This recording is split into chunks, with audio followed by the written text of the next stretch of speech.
আসসালামু আলাইকুম, সবাই কেমন আছেন? আমি অবশ্য ভালো না, একটু অসুস্থ ছিলাম 2-3 দিন ধরে। এখন আবার আল্লাহর রহমতে মোটামুটি সুস্থ। আশা করি আপনারা সবাই ভালো আছেন। আমার লাল বোম্বাই আর সাদা বোম্বাই ডিম পাড়ছিল 15-20 দিন আগে।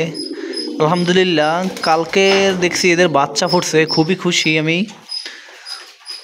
দেখা যাক ধরা যায় কি না, ওকে বাড়ি দিতে পারে। ও রিল্যাক্স রিল্যাক্স রিল্যাক্স।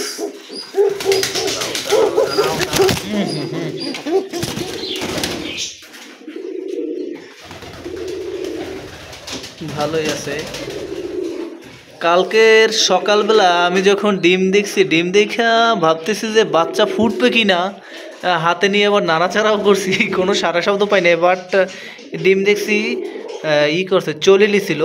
তো পরে কেমন কেমন একটু খারাপ খারাপ লাগলো যে বাচ্চা পাই না না পাই, বাচ্চা পাই না না পাই না। পরে দেখলাম যে না, আল্লাহর রহমতে বাচ্চা ফুটছে। যাক আলহামদুলিল্লাহ, ভালো। অবশেষে লাল বোম্বাই আর সাদা বোম্বাই থেকে বাচ্চা পাইলাম। দেখা যাক কি হয় এবার।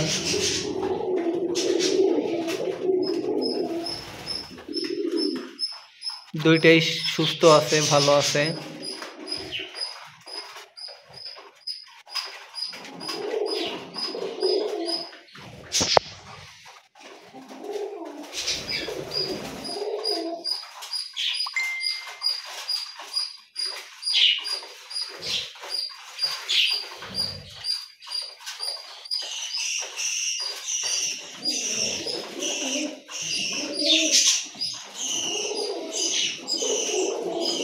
ওর বাবা মা গেছে খাবার খাইতে।